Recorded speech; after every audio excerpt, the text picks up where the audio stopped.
Halo teman-teman semua, di sini saya akan menjelaskan mengenai latar belakang dari usaha yang dibahas oleh kelompok A10. Kelompok kami membahas mengenai usaha CV yaitu Cafe Esco Entos. Kenapa disebut sebagai jenis usaha CV? Karena kafe ini didirikan oleh 6 orang anggota pendiri. Cafe Esco Entos beralamatkan di Salatiga dengan penjualan berbagai jenis minuman seperti kopi dan non-kopi, minuman panas dan dingin. Ada juga penjualan makanan pendamping seperti toast dan makanan ringan lainnya. Cafe ini memiliki 5 karyawan dengan tujuan pemasaran yaitu generasi milenial. Yang selanjutnya dalam membangun usaha pasti tidak jauh-jauh dari 3 hal penting, yaitu input, proses, dan output. Input sendiri terdiri dari material, alat, labor, overhead, dan kendaraan pribadi. Sedangkan proses sudah pasti adalah menjual makanan dan minuman kepada pelanggan. Dan yang terakhir adalah output. Output adalah hasil akhir yang diterima oleh kafe dari penjualan. Sebagai warga Indonesia yang baik dalam menjalankan usaha tentu ada kewajiban pembayaran pajak dari pemerintah setempat. Seperti pajak pertama yang akan saya bahas yaitu pajak kendaraan. Dalam usaha kami yaitu Cafe Esco Entos, kendaraan yang digunakan adalah mobil. Subjek pajaknya adalah pemilik mobil yaitu atas nama Bapak Dionysius Christopher, dan objek pajaknya sudah pasti kendaraan bermotor yaitu mobil. Dasar hukum pemungutan pajak tersebut sudah diatur dalam Peraturan Daerah Jawa Tengah Nomor 7 Tahun 2017. Dengan mekanisme pembayaran pajak adalah membayar sejumlah uang kepada kantor Samsat setempat, sehingga akhirnya pembayar pajak akan mendapatkan STNK atau perpanjangan STNK. Baik, sekarang kita masuk dalam perhitungan pajaknya. Bapak Dion langsung membeli mobil baru pertamanya secara cash dari dealer, sehingga bisa dikatakan bahwa Bapak Dion merupakan pemilik tangan pertama, sehingga besaran pajak yang dikenakan 1,5% dari harga 290 juta. Untuk perhitungan pajaknya, pajak mobil Bapak Dion sama dengan 1,5% dikali 290 juta sama dengan 4.350.000. Selanjutnya pajak bumi dan bangunan. Yang pertama ada subjek pajak. Subjek pajak adalah orang pribadi atau badan yang mendapat manfaat dan menguasai atas bumi dan bangunan, Esco Entos. Yang kedua ada objek pajak. Objek pajak adalah bumi dan bangunan yang dimiliki, dikuasai, dan atau dimanfaatkan oleh orang pribadi atau badan. Yang ketiga adalah mekanisme.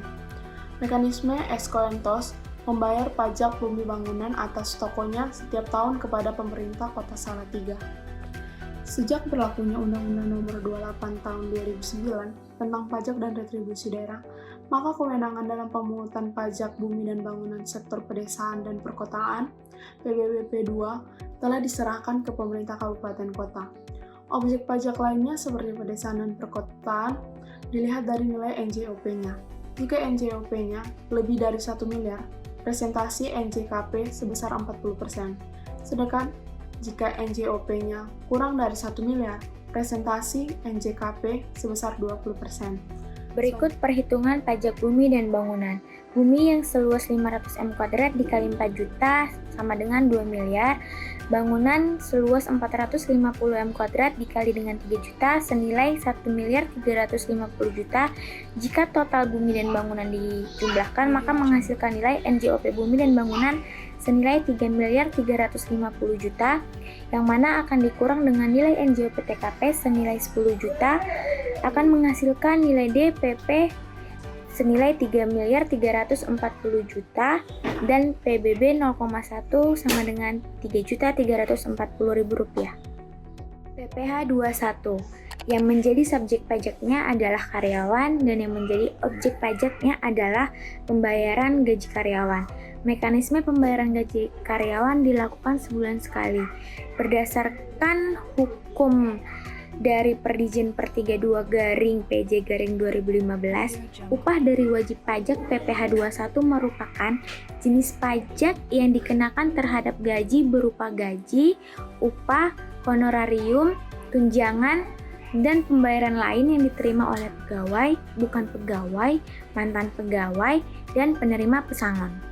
Perhitungan pajak PPh 21 yaitu gaji karyawan senilai 900.000 dikali dengan 12 bulan akan menghasilkan Rp10.800.000. Karena penghasilan masing-masing dari karyawan per tahunnya masih kurang dari Rp54 juta, maka karyawan bebas dari PPh 21. Oke teman-teman, kita masuk di PB1 yaitu pajak restoran. Pajak tersebut adalah pajak yang dipungut atas makanan dan minuman yang disajikan di restoran, rumah makan, dan sejenisnya. Subjek pajak adalah pelanggan Esko Entos. Objek pajak adalah yang melakukan transaksi membeli menu yang ditawarkan di Esko Entos. Mekanismenya yaitu kafe memiliki kewajiban untuk membayar PB1 setiap bulannya yang didapat dari penambahan pajak di setiap transaksi 10%. Dasar hukumnya yaitu Undang-Undang Nomor 28 Tahun 2009 tentang pajak daerah dan retribusi daerah, mengatur bahwa pajak restoran masuk dalam kategori pajak daerah, tepatnya pajak kabupaten kota. Pajak restoran dipungut atas pelayanan yang disediakan oleh restoran, rumah makan, kafetaria, kantin, warung, dan termasuk jasa boga atau catering. Ketika makan atau membeli di restoran, tidak hanya dikenakan pajak restoran, melainkan ada biaya lain, yakni biaya pelayanan atau service charge. Untuk keterangan dalam struk service charge sendiri ternyata juga memiliki dasar hukum yang jelas. Dalam pasal 40 ayat 1 UU PDR ditegaskan bahwa batas maksimum tarif pajak restoran atau PB1 adalah sebesar 10%. Begitu pula daerah Salatiga. Kita lanjut ke bagian perhitungan pajak. PB1 sama dengan omset kali 10% sama dengan 30 juta kali 10% sama dengan 3 juta. Contohnya, Andi melakukan pembelian di Cafe Esko dengan rincian Ice Americano 15.000, total 15.000, service charge 1.500, total 16.500. Perhitungan pajak sama dengan tarif kali DPP sama dengan 10% kali 16.500 sama dengan 1.650. Nah, di sini kita masuk ke PPh 23 atau final.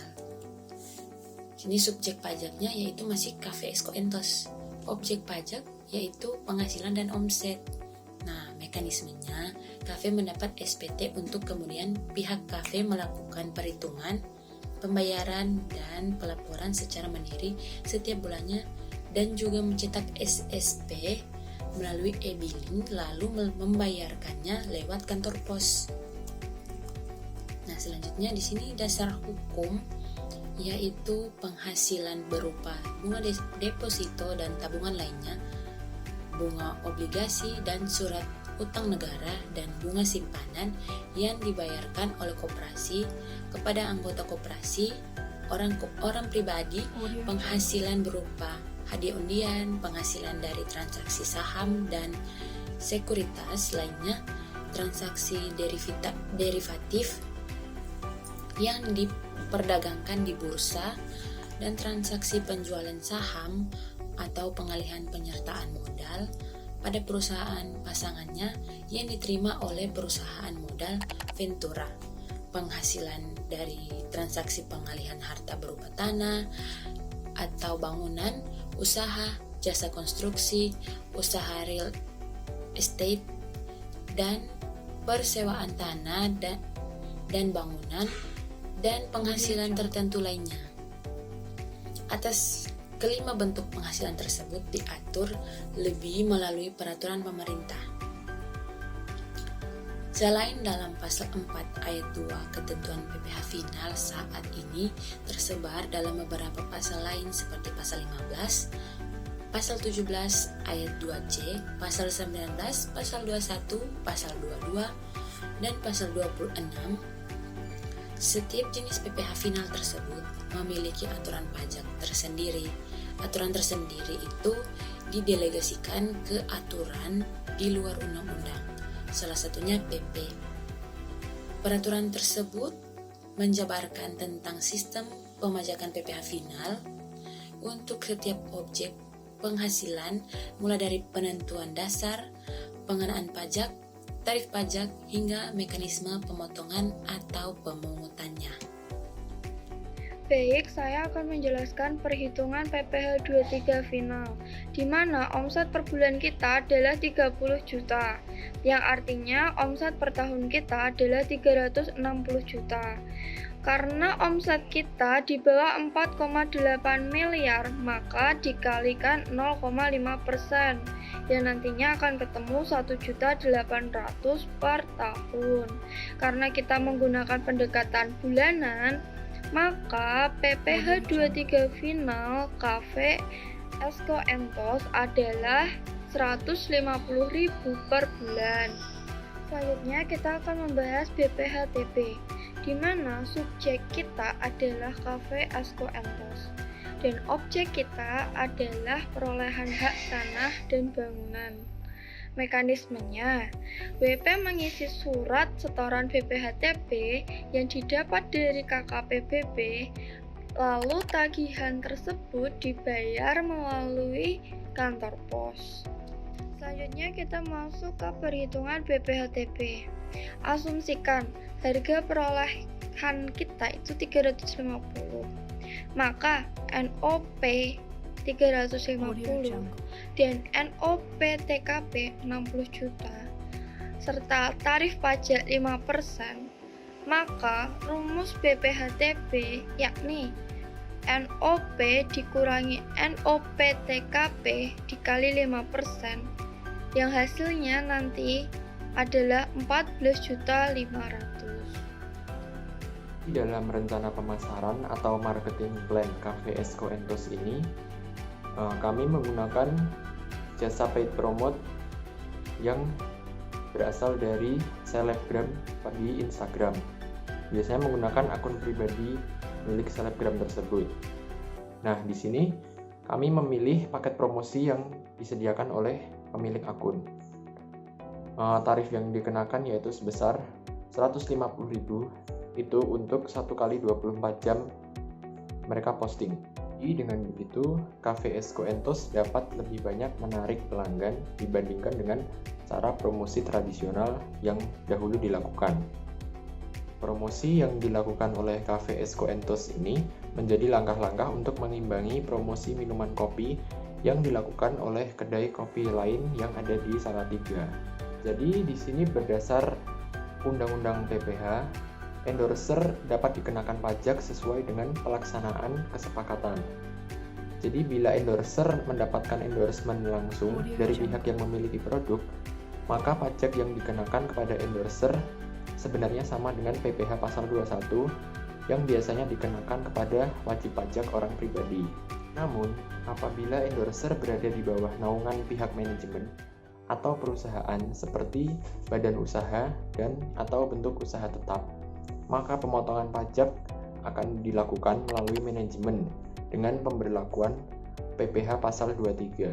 Nah, jadi di dalam pendanaannya, modal Cafe Esko Entos ini berasal dari dana yang dimiliki oleh 6 orang pemilik usaha. Jadi, kesimpulan yang dapat kita ambil dari penjelasan-penjelasan di atas adalah Cafe Esko Entos ini adalah usaha yang menyediakan makanan dan minuman kekinian seperti kopi dan snack-snack ringan lainnya.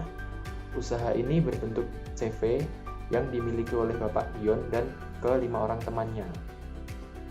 Dalam menjalankan usaha Esko Entos ini, diperlukan beberapa hal yang menjadi kunci keberhasilan dari usaha ini, seperti adanya karyawan, kendaraan, lalu pendanaan, dan overhead.